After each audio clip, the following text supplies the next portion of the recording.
Jai Hind, my dear student. How are you? I hope you are quite well and healthy. In this video, I am going to talk about what is different between DNA and RNA.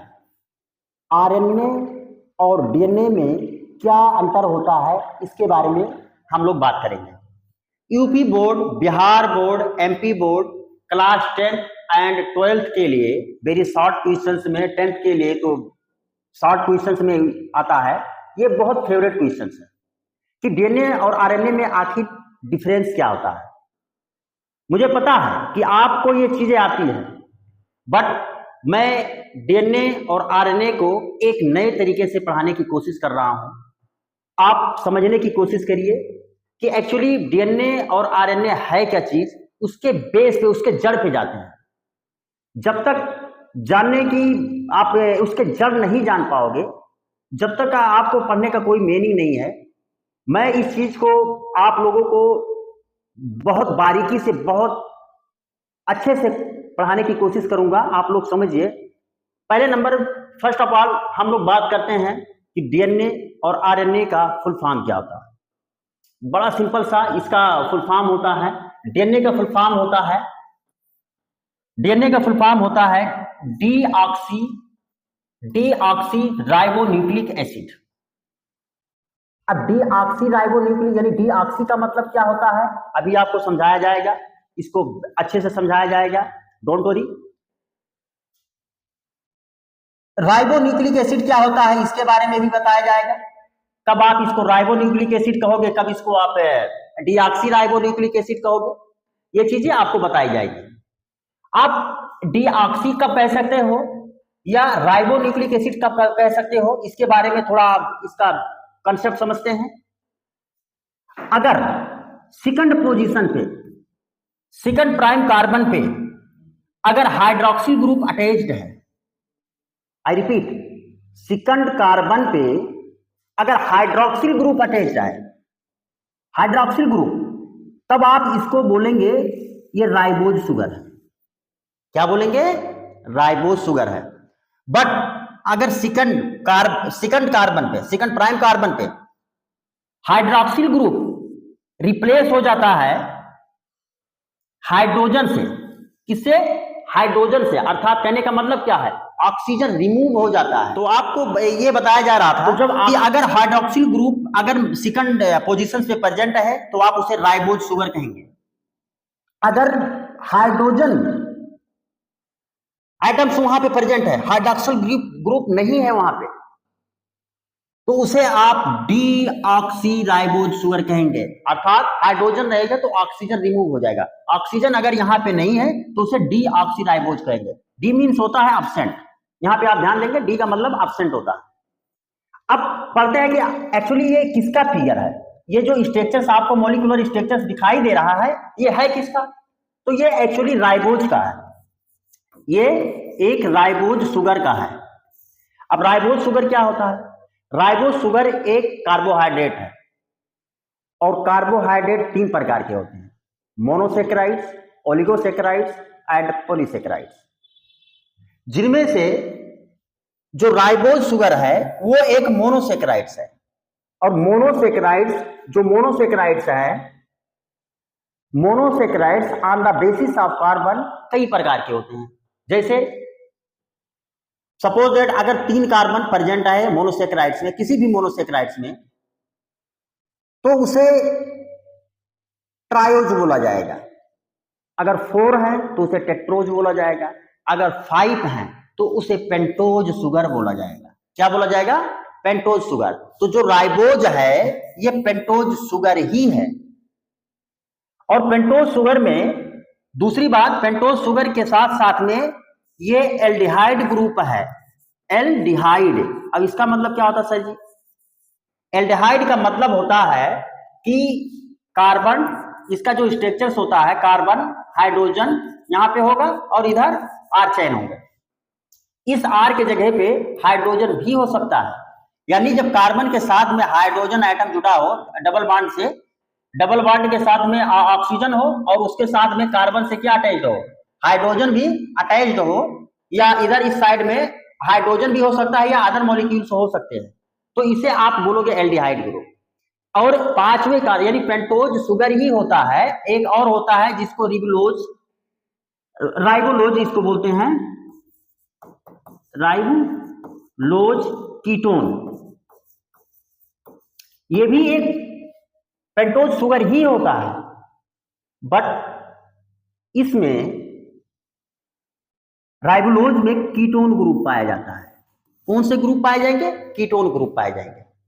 अब ketone group क्या होता है sir जी? तो ketone group होता है कि carbon oxygen double bond पे जुड़े रहेंगे, इसके बगल में आर चेन होगा और इसके साइड में आर चेन होगा। ये जो आर चेन है, यहाँ पे जो आर चेन है बेटा ध्यान से इसको सुनिएगा, जो आर चेन है, ये आर चेन यहाँ पे सबसे बड़ी चीज है कि आर चेन को होना क्या चाहिए? आर चेन कार्बन मॉलिक्यूल का होना चाहिए। तो इसकी कौन से मॉलिक्यूल का होना चाहिए? कार्बन मॉलिक्यूल का। ये आर चेन CH3 भी हो सकता है, ये भी CH3 भी हो सकता है, CH2 भी हो सकता है, CH3 भी हो सकता है, चाहे जैसा भी हो, लेकिन होना कैसा चाहिए? Carbon molecule. अगर कार्बन मॉलिक्यूल ये कार्बन सेंटर वाले कार्बन के जो हाइड्रोजन बॉन्ड से जुड़ा है, इसके दोनों साइड में प्रेजेंट है, तो उसे कीटोन ग्रुप कहा जाता है। तो आई होप आपको ये समझ में आया होगा कि डीएनए को डीऑक्सीराइबोज न्यूक्लिक एसिड क्यों कहा जाता है या राइबो न्यूक्लिक एसिड क्यों कहा जाता है, on the basis of presence of hydroxyl group and absence of oxygen. यानी हाइड्रोक्सिल ग्रुप प्रेजेंट है तो राइबोज शुगर, अगर हाइड्रोक्सिल ग्रुप एब्सेंस है, यानी कहने का मतलब क्या है कि ऑक्सीजन एब्सेंस है, ऑक्सीजन केवल ऑक्सीजन की बात कर रहे हैं, तो वहां पे आप उसे बोलोगे डीऑक्सीराइबोज शुगर, जो कि ये स्ट्रक्चर जिसमें केवल हाइड्रोजन पाया जाता है, ये स्ट्रक्चर डीएनए में पाया जाता है, इसीलिए डीएनए को डीऑक्सीराइबोज शुगर कहा जाता है, डीऑक्सीराइबोज न्यूक्लिक एसिड शुगर। तो ये था बेसिक थोड़ा सा जानकारी जो आपको डीएनए के बारे में जानना चाहिए, आरएनए के बारे में जानना चाहिए। अब एक्चुअली हम बात करने वाले हैं कि डीएनए है क्या चीज, डीएनए पाया कहाँ जाता है, डीएनए का कार्य क्या होता है, थोड़ा इस पे बात करते हैं बेसिक चीज पे। उसके बाद में फिर आपका जो टॉपिक्स है डीएनए एंड आरएनए में अंतर, डीएनए और आरएनए में अंतर क्या होता है, इसके बारे में डिटेल में बताया जाएगा। तो अब आखिर डीएनए और आरएनए है क्या चीज, इसके बारे में समझते हैं। एक्चुअली डीएनए और आरएनए न्यूक्लिक एसिड है। क्या है? Nucleic acid. न्यूक्लिक एसिड का हिंदी में मतलब होता है केंद्रक अम्ल। इसके नाम से ही हमें पता चल रहा है कि न्यूक्लिक एसिड है यानी केंद्रक अम्ल है। तो आप गेस कर सकते हो कि डीएनए पाया कहां पे जाता है। तो डीएनए पाया जाता है, यहां पे देखेंगे फिगर आपको विजुअल होगा, डीएनए सेल के न्यूक्लियस में पाया जाता है, केंद्रक में पाया जाता है। यहां पे देखिए केंद्रक अम्ल लिखा हुआ है, तो केंद्रक अम्ल लिखा हुआ है, इसका मतलब क्या है? वो केंद्रक में ही पाया जाता है। यहां पे देखिए ये स्ट्रक्चर केंद्रक में पाया जाता है, और केंद्रक में क्रोमोसोम्स पाए जाते हैं, ये बात आपको पता है। और क्रोमोसोम्स को अगर आप कट करके देखो और उसको ऐसे खींचोगे तो उलझा हुआ स्ट्रक्चर आपको दिखाई देगा। ये इधर देखिए, ये उलझा हुआ स्ट्रक्चर आपको दिखाई देगा, ये सब यही होता है डीएनए आपका, यही डीएनए है। डीएनए को सबसे पहले जो अवलोकन किए थे उन साइंटिस्ट का नाम है, ये भी क्वेश्चन कभी कभी वनडे एग्जाम में पूछ लिया जाता है। तो कार्ल्स बर्ग ने सबसे पहले फर्स्ट उन्होंने अवलोकन किया था डीएनए के बारे में। बट अगर आपसे क्वेश्चन ये पूछ ले कि कौन से साइंटिस्ट थे कि जो डीएनए के मॉडल यानी स्ट्रक्चर्स के मॉडल को प्रपोज किया था, तो याद रखना वो कार्ल्स बर्ग नहीं रहेंगे, वहां पे वाटसन एंड क्रिक मॉडल रहेगा। वाटसन एंड क्रिक मॉडल वहां पे लागू होंगे। वाटसन क्रिक मॉडल जो है, वाटसन क्रिक ये साइंटिस्ट थे जो डीएनए के मॉडल्स को प्रपोज किए थे। अगर मान लीजिए ये डीएनए है, अगर डीएनए को और आप बड़ा करके देखना चाहते हैं, बहुत बड़ा करके देखना चाहते हैं, तो यहाँ पे छोटे छोटे आपको जीन दिखाई देंगे। क्या दिखाई देंगे? जीन दिखाई देंगे। जीन की खोज विल्हम जॉनसन ने किया था, जो कि बहुत ज्यादा उनका कंट्रीब्यूशन था जीन को लेकर के, इसलिए विल्हम जॉनसन ने जीन का खोज किया था। अच्छा, आपसे कोई पूछे कि डीएनए या जीन्स, यानी आप सीधा सा बात कर सकते हो कि आखिर मतलब डीएनए क्या है या जीन्स क्या है, तो आप कोई भी सेल लिए, वहां पे न्यूक्लियस प्रेजेंट है, उस न्यूक्लियस में से आपने क्रोमोसोम निकाला, उस क्रोमोसोम के लिए क्रोमोसोम को आपने तोड़ करके उसमें से डीएनए आपने निकाला। उस डीएनए को और जब आप छोटा करोगे और उसमें से निकालोगे तो आपको क्या मिलेगा? आपको जीन्स मिलेंगे। तो अगर आपसे कोई भी व्यक्ति पूछ ले कि आखिर डीएनए या जीन इन सबका फंक्शन क्या है, क्या वर्क करते हैं, तो आप क्या बताएंगे? तो पहले नंबर आप ये चीज जानकारी में होना चाहिए कि जैसे आप बताइए, मैं आपसे पूछ रहा हूं, हाँ जी, आपसे ही कह रहा हूं मैं, जो आप देख रहे हो मैं आपसे ही पूछ रहा हूं कि ये बताइए आप कि आपके बॉडी का ऑर्गन, लाइक आप ईयर्स, आपका जो कान है इस पोजीशन में क्यों है, यहां पे ही क्यों है, इसको यहां पे क्यों नहीं होना चाहिए? नाक आपका है ये सामने ही क्यों है, इसको इधर लगना चाहिए। जो लिप्स है आपका, मान लीजिए यहां पे हो जाए, कंधे पे। बहुत लोग सोच रहे होंगे कि कंधे पे हो जाता तो अच्छा रहता। मुझे पता है कि कंधे पे हो जाएगा, मेले देखने के लिए जाएंगे भीड़ भाड़ में, तो कम से कम चाहे जिसके पास में लिप्स रहेंगे तो मतलब बात करने के लिए अच्छे से आप बात करोगे, चाहे जिससे बात कर सकते हो, कोई भी मतलब चाहे जिससे आराम से बात करो, निगाह किधर भी रहे। मैं थोड़ा मजाक कर रहा हूं, इसको माइंड में मत लीजिएगा। तो आप ये समझिए, तो डीएनए का कार्य क्या होता है कि आपके जो भी कैरेक्टर्स हैं, जितने भी लक्षण हैं, गुण हैं, आपके ऑर्गन का पोजीशन, ये सब कंट्रोल करने वाला डीएनए अर्थात जीन होता है। जो जीन होता है ये सब वही कंट्रोल करता है कि आपका नाक कहां पे बनना चाहिए, आपकी आंख एकदम सेंटर में, मतलब इस साइड में बनना चाहिए, बीच में सोनिक हेडजहॉग एक हार्मोन्स होता है जो इसको बैरियर कार्य करता है। तो ये सब चीजें कौन है? एक जीन ही है जो कंट्रोल करते हैं। तो आप समझ में आया? अगर आपसे कोई पूछ ले कि डीएनए का क्या फंक्शन होता है, तो डीएनए का फंक्शन होता है कि वो अनुवांशिक, एक्चुअली डीएनए जो होता है वो सेलुलर ऑर्गेनिज्म, जो कोशिकीय जीव हैं, समस्त कोशिकीय जीव का आनुवांशिक पदार्थ होता है। समस्त जितने भी कोशिका के जीव बने हैं उनका आनुवांशिक पदार्थ जो होता है वो डीएनए होता है, यानी जेनेटिक मटेरियल आप बोल सकते हो। तो जेनेटिक मटेरियल आप बोल सकते हो, तो यह पता चला कि आखिर डीएनए का कार्य क्या होता है। आप देखें यहां पे न्यूक्लिक एसिड है। न्यूक्लिक एसिड दो प्रकार का होता है, डीएनए और आरएनए। इसके बारे में आप लोगों को ऑलरेडी मैंने बताया है, और यहाँ पे स्ट्रक्चर्स बाकायदा से आप लोगों को दिखाई दे रहा है। ये पोर्शन जो आपको ऐठी हुई रस्सी की नुमा स्ट्रक्चर्स दिखाई दे रही है, ये जानते हो क्या है? ये बेटा ये किसका बना होता है? ये न्यूक्लियोटाइड है। ये क्या है? न्यूक्लियोटाइड है। यानी जो डीएनए होता है वो न्यूक्लियोटाइड्स का बना होता है। According to Watson and Crick model, उन्होंने जो मॉडल दिया था, उन्होंने बताया कि जो डीएनए होता है double helical structure of polynucleotide. DNA is A double helical structure of polynucleotide. मतलब क्या? जो डीएनए होता है वो दोहरी कुंडलिक रस्सीनुमा ऐठी हुई संरचना होती है जो पॉलीन्यूक्लियोटाइड से बनी होती है, जो कई न्यूक्लियोटाइड से मिलकर के बनी होती है। पॉली का मतलब होता है मेनी।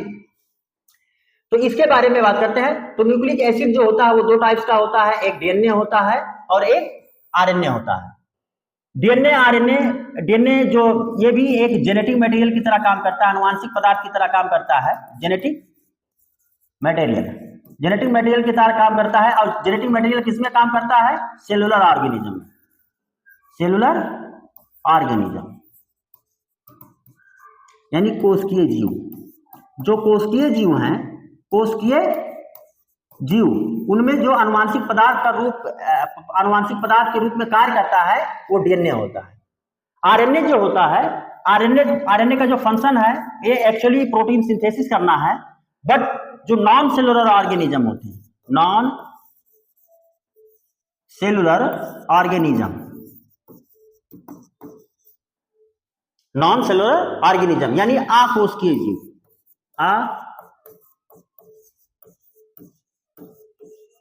कोशिकीय जीव यानी जिनकी बॉडी कोशिका से मिलकर के नहीं बनी होती। एग्जाम्पल के तौर पे आप ले सकते हो वायरस, वीरोइड। इनमें जेनेटिक मटेरियल डीएनए नहीं होता है बेटा, ना। इसमें जो जेनेटिक मटेरियल होता है वो सर आरएनए होता है। ये चीज आपके माइंड में होना चाहिए। ये चीज बहुत बेसिक चीजें हैं जो हर बच्चों को जानना चाहिए डीएनए आरएनए पढ़ने से पहले। तो मैंने सोचा कि थोड़ा इसको ट्राई करते हैं समझाने के लिए, तो आपको ये बात समझ में आए। चलिए नेक्स्ट आगे बढ़ते हैं। अब Watson and Crick model, Watson and Crick model कहता क्या है? तो पहले नंबर वाटसन एंड क्रिक ने जो डीएनए का मॉडल यानी डीएनए के स्ट्रक्चर्स के बारे में प्रपोज किए थे 1953 में, वाटसन एंड क्रिक मॉडल ने, वाटसन एंड क्रिक दोनों मिलके इस मॉडल को प्रपोज किए थे और इन्हें 1963 में इसके लिए नोबेल प्राइज भी मिला। According to Watson and Crick, जो डीएनए न्यूक्लियोटाइड्स है यानी डीएनए है वो न्यूक्लियोटाइड्स की बनी होती है और ये दोहरी संरचना होती है। ये देखिए एक रस्सी की नुमा ऐठी हुई और एक ये इस साइड में। तो जो वाटसन एंड क्रिक ने प्रपोज किया था, ये पहले नंबर डीएनए कैसा है? ये बी डीएनए है।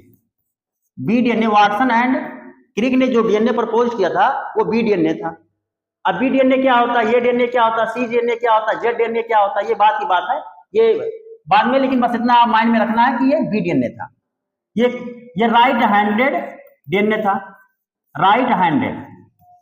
अब राइट हैंडेड का मतलब क्या होता है? आप देख रहे हो यानी इसकी जो एटन है ये दाएं साइड से आई इस तरह से है, यानी इस तरह से जब एटन होगी तो इसे राइट हैंडेड बोलेंगे। जैसे मान लीजिए कोई भी चीज है, अगर इस साइड से ऐडना स्टार्ट हो रही है तो इसे राइट बोलेंगे, अगर इस साइड से स्टार्ट हो रही है तो उसे लेफ्ट हैंडेड बोलेंगे, जो कि जेड डीएनए होता है, लेफ्ट हैंडेड, और जितने भी होते हैं वो राइट हैंडेड डीएनए होते हैं।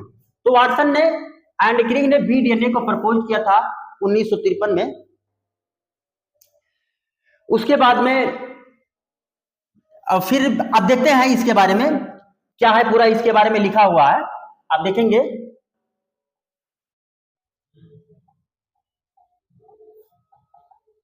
किधर?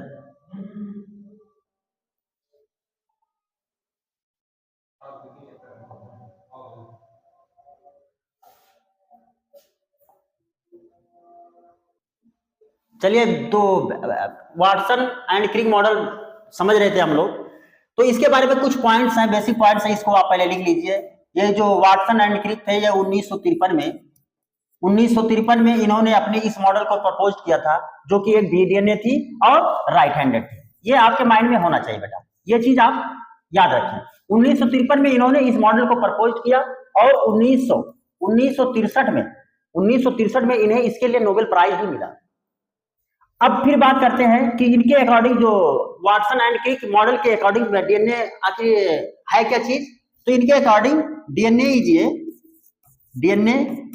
Is A double helical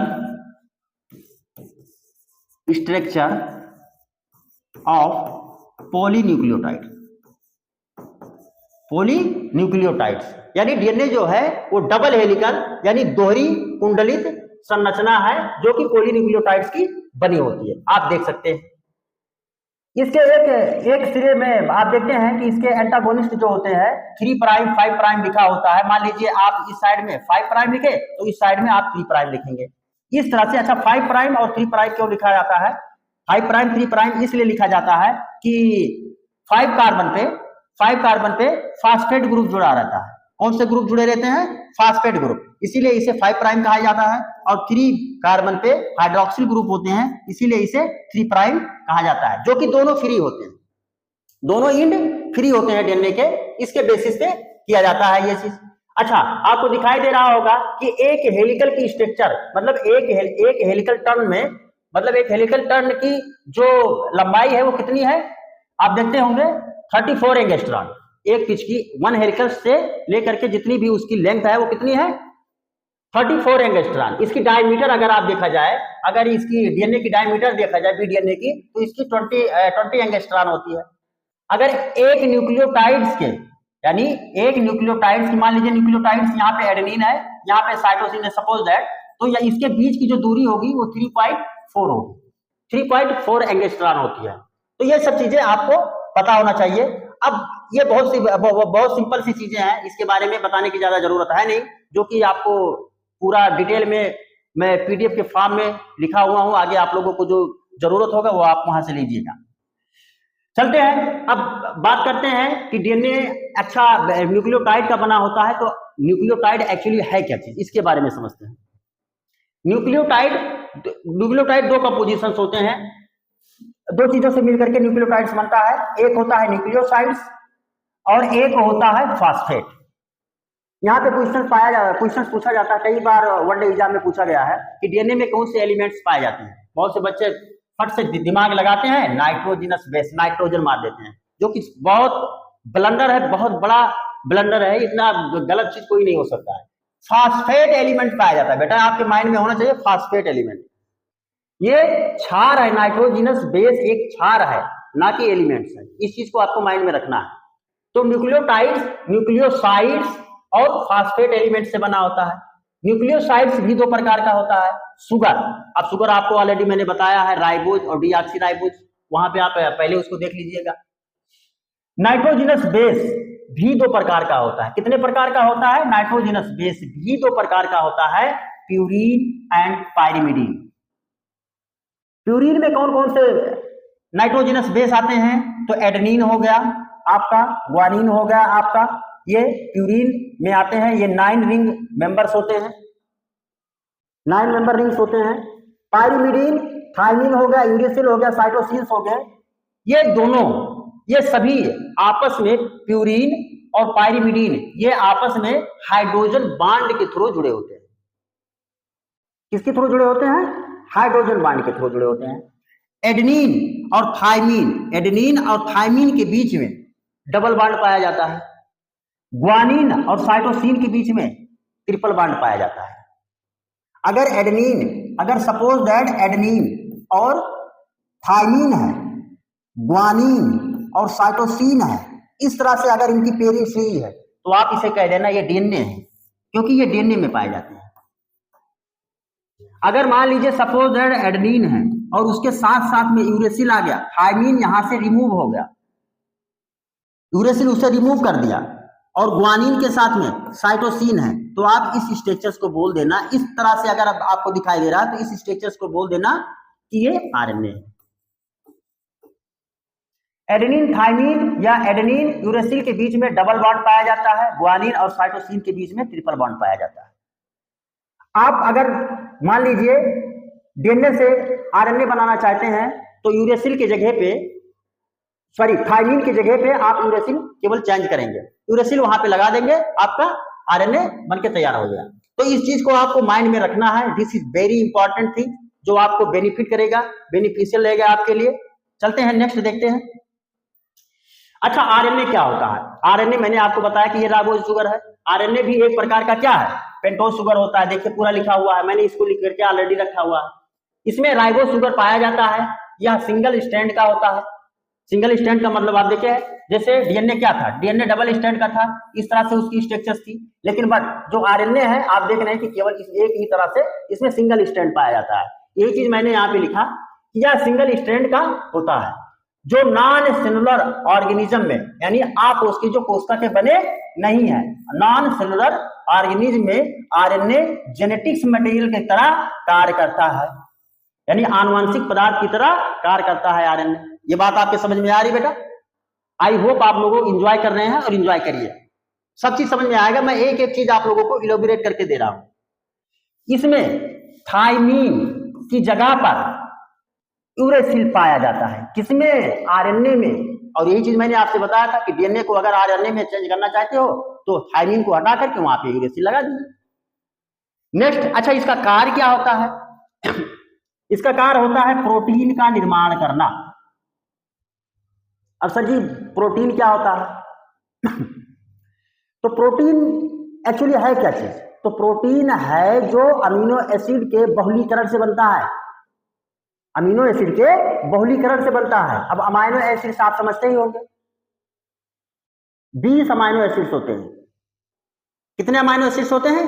20 amino acids होते हैं, जिनमें से 10 amino acids essential amino acids होते हैं और 10 अमाइनो एसिड नॉन एसेंशियल, यानी आवश्यक और अनावश्यक।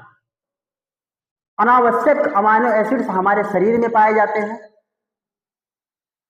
हमारी बॉडी उनको बना लेती है, और अनावश्यक अमाइनो एसिड्स जो होते हैं वो भोज पदार्थ में पाए जाते हैं, जो हमारी शरीर उनको सिंथेसाइज नहीं कर पाती है, भोजन से उन्हें लेती है। ये बात आपके समझ में आई?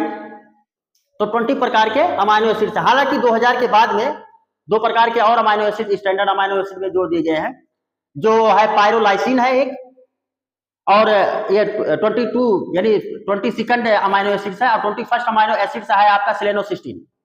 तो इन सब चीजों के ज्यादा डेप्थ के बारे में जानने की जरूरत नहीं है, बस आप इतना सिंपल सी मतलब समझे कि अमाइनो एसिड्स जो होता है, अमाइनो एसिड्स आपका 20 प्रकार का होता है। कितने होते हैं? 20 प्रकार के। 10 आपके आवश्यक अमाइनो एसिड होते हैं, आवश्यक अमाइनो एसिड्स, और 10 आपके अनावश्यक अमाइनो एसिड्स होते हैं। आवश्यक अमाइनो एसिड्स हमारे बॉडी में, हमारे आवश्यक अमाइनो एसिड्स हमारे बॉडी में नहीं पाए जाते हैं, हमें उनकी जरूरत रहती है, इसलिए उन्हें आवश्यक अमाइनो एसिड्स कहा जाता है, उन्हें भोजन से हम लोग लेते हैं। और जो अनावश्यक अमाइनो एसिड्स है वो हमारे बॉडी में ऑलरेडी प्रेजेंट रहते हैं, उन्हें लेने की जरूरत नहीं है। तो इसके बारे में आई होप आपके समझ में आया होगा। चलते हैं नेक्स्ट स्लाइड पे, देखते हैं क्या है। अब आरएनए के प्रकार मैं आपको बता दूं, अमाइनो एसिड्स 10 होते हैं, 20 होते हैं टोटल अमाइनो एसिड्स। जो टोटल अमाइनो एसिड्स हैं, टोटल अमाइनो एसिड्स कितने हैं? 20 हैं, जिनमें से 10 कितने होते हैं? एसेंशियल अमाइनो एसिड्स, आवश्यक अमाइनो एसिड्स, एसेंशियल आवश्यक amino acids, essential amino acids, और 10 आपके होते हैं non essential amino acids, non essential amino acids. Essential amino acids जो होते हैं बेटा, ये पाए जाते हैं, ये भोज पदार्थ में पाए जाते हैं। कहां पे पाए जाते हैं? भोज पदार्थ, अर्थात खाना यानी भोजन में पाए जाते हैं। और जो ये नॉन एसेंशियल अमाइनो एसिड्स हैं, ये हमारी बॉडी में पाए जाते हैं, हमारे शरीर में पाए जाते हैं। समझ पा रहे बात मेरी? आई होप आप लोग समझ रहे होंगे। अब आते हैं आरएनए के प्रकार। पहले आप समझिए, मैं इसको क्यों बताया, अमाइनो एसिड्स। और जो प्रोटीन होता है बेटा, ये अमाइनो एसिड मान लीजिए यही 20 अमाइनो एसिड से मिलकर के प्रोटीन का निर्माण होता है। जैसे ये मान लीजिए 1 amino acid, 2 amino acid, 3 amino acid, 4 amino acid, 5 amino acid, 6 amino acid, इसी प्रकार से मैक्सिमम अमाइनो एसिड्स मिल करके तब क्या बनाते हैं? प्रोटीन बनाते हैं। तो आरएनए का कार्य क्या होता है, मैं इसको समझाने के लिए मैं आप लोगों को अमाइनो एसिड्स के बारे में थोड़ा बताना पड़ा। आरएनए बेटा 3 प्रकार का होता है। आरएनए कितने प्रकार का होता है? 3 प्रकार का होता है, एमआरएनए और टीआरएनए और आरआरएनए। अब क्या काम करता है? जैसे मान लीजिए सपोज आपने भोजन किया और हमें एसेंशियल अमाइनो एसिड्स की जरूरत है, आपने भोजन किया, तो आपका जब भोजन डाइजेस्ट हो जाता है, जब आपकी इंटेस्टाइन उसको एब्जॉर्ब करती है, तो उसमें से एसेंशियल अमाइनो एसिड्स को पहचानने का काम कौन करता है? मुद्दा है ना। अब आपको समझना पड़ेगा बेटा। अब समझने के लिए आप देखिए, तो उसको पहचानने का काम करता है एमआरएनए। मान लीजिए जा रही है, ये बैठा है चौकीदार बन के, अब मान लीजिए एसेंशियल अमाइनो एसिड निकल रही है, ये देखा था, अच्छा जा रही है भाई, अब तो उसको फट से पकड़ लेगा। अब पकड़ लेगा, क्या करेगा? उसको इन्फॉर्म करेगा टीआरएनए को। टीआरएनए आएगा, कहेगा भाई साहब ये एसेंशियल अमाइनो एसिड है, हमारे बॉडी को जरूरत है, इसको लेकर चल पकड़ के। अब ये उसको आएगा, क्या करेगा? टीआरएनए उसको आकर के पकड़ लेगा। अब टीआरएनए ले जाकर के कहां पहुंचा देगा? आरआरएनए के पास में। टीआरएनए का काम क्या है? परिवहन करना, ले जाकर के पहुंचाना। ये पहचानने का काम करेगा, ये पहुंचाएगा। और जो आरआरएनए है, आरआरएनए यानी राइबोसोम आरएनए, समझ पा रहे बात? ये क्या काम करेगा बेटा? ये फट फट उठा करके एक एसेंशियल अमाइनो एसिड को दूसरे एसेंशियल अमाइनो एसिड को तीसरे, मतलब इसी प्रकार से ऐड करता रहेगा और अल्टीमेटली क्या बना देगा?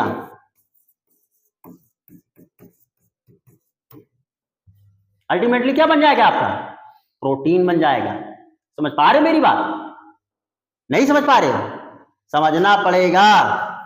नहीं समझ में आ रहा है? चलिए ठीक है, खैर अब देखते हैं इंपॉर्टेंट प्रोसेस। कुछ इंपॉर्टेंट प्रोसेस है डीएनए और आरएनए से बेटा रिलेटेड। मैं सोचता हूं कि इस चीज को आपको बता दूं मैं। देखिए, अगर डीएनए से डीएनए का फॉर्मेशन होता है, डीएनए से अगर डीएनए बनता है, अगर मान लीजिए डीएनए से यदि डीएनए का निर्माण होता है, तो उस प्रोसेस को बोलेंगे रेप्लिकेशन।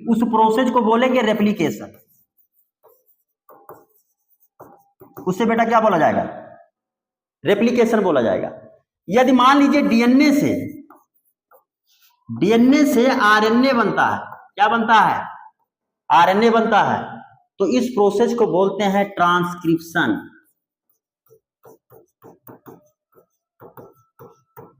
अगर मान लीजिए सपोज दैट आरएनए से फिर रिवर्स हो रहा है और डीएनए का फॉर्मेशन हो रहा है, तो इसे बोलते हैं रिवर्स ट्रांसक्रिप्शन।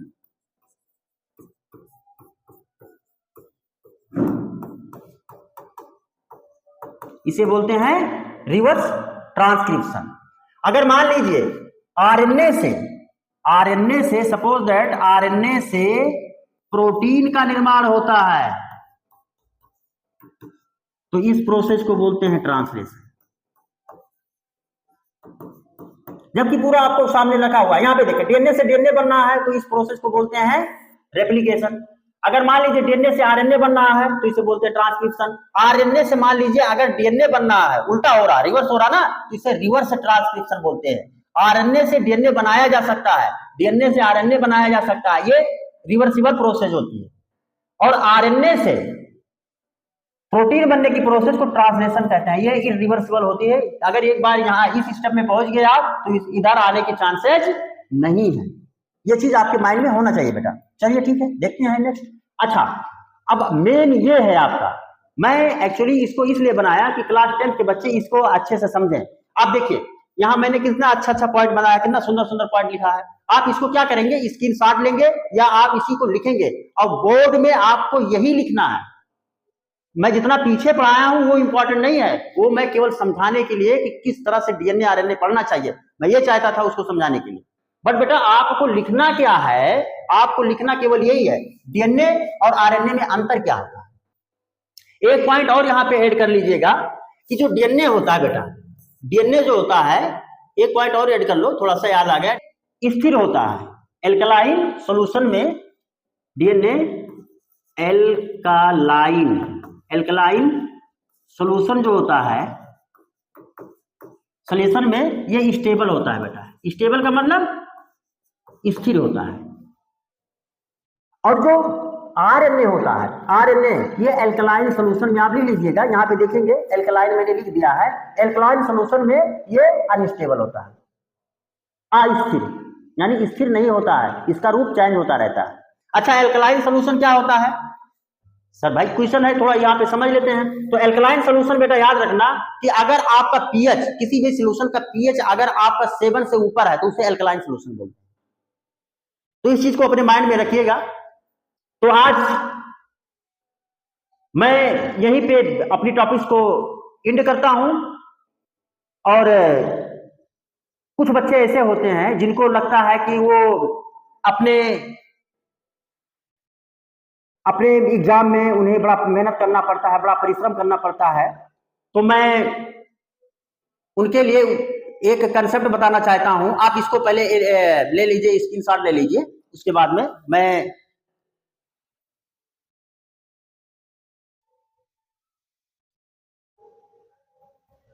मैं उन बच्चों के लिए 4 लाइन का कुछ वर्ड यूज करना चाहता हूं जिनको लगता है कि मुझे बहुत मेहनत पड़ रहा है, मुझे बहुत स्टडी करने में प्रॉब्लम हो रही है। तो पहले नंबर, आप स्कॉलर विद शिवा कार्ड ये चैनल से जुड़िए, अपने फ्रेंड्स को जोड़िए, क्योंकि यहाँ पे आपको बेटर से बेटर एक्सप्लेनेशन, बेटर से बेटर कंटेंट आपको प्रोवाइड की जाएगी। विश्वास रखिए, क्योंकि बिना विश्वास के आप कुछ नहीं, मतलब आपको मैं डिलीवर कर पाऊंगा। आप देखेंगे तभी अच्छा लगेगा। आप लाइक करिए, शेयर करिए, जिससे हम लोग भी मोटिवेट हों और आप लोगों के लिए अच्छे से अच्छे कंटेंट बना करके दें। मैं उन बच्चों के लिए जो बच्चे पढ़ना चाहते हैं और उन्हें बड़ा मेहनत पड़ता है, एग्जाम के टाइम पे उनको बड़ा प्रॉब्लम होता है, बड़ा दिक्कत पड़ता है, मैं उनके लिए कुछ लाइन कहना चाहता हूं कि कामयाबी के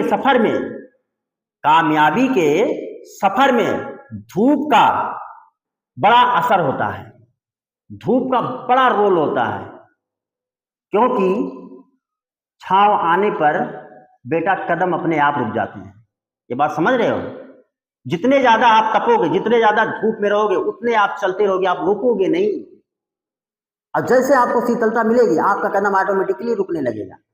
इसलिए जब आप प्रॉब्लम में रहो, जब आपको लगे कि आप दिक्कत में हो, तो आप उसको एंजॉय करो। आप थोड़ा अपने, मतलब देखो, मोटिवेट कोई व्यक्ति किसी को नहीं कर सकता है, अगर आपको मोटिवेट होना है बेटा, तो आपको आपके अंदर खुद दिल के अंदर होना चाहिए, आप सेल्फ मोटिवेट होइए खुद कि हमें क्या करना है, क्योंकि आप जानते हो कि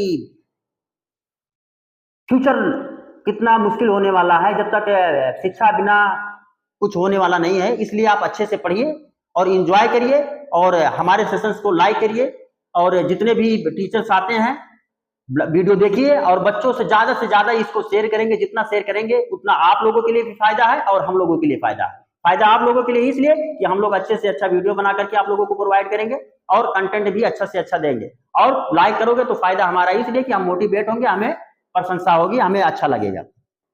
तो इसीलिए मैं आपको यहीं पे जय हिंद बोलता हूं। जय हिंद माय डियर स्टूडेंट।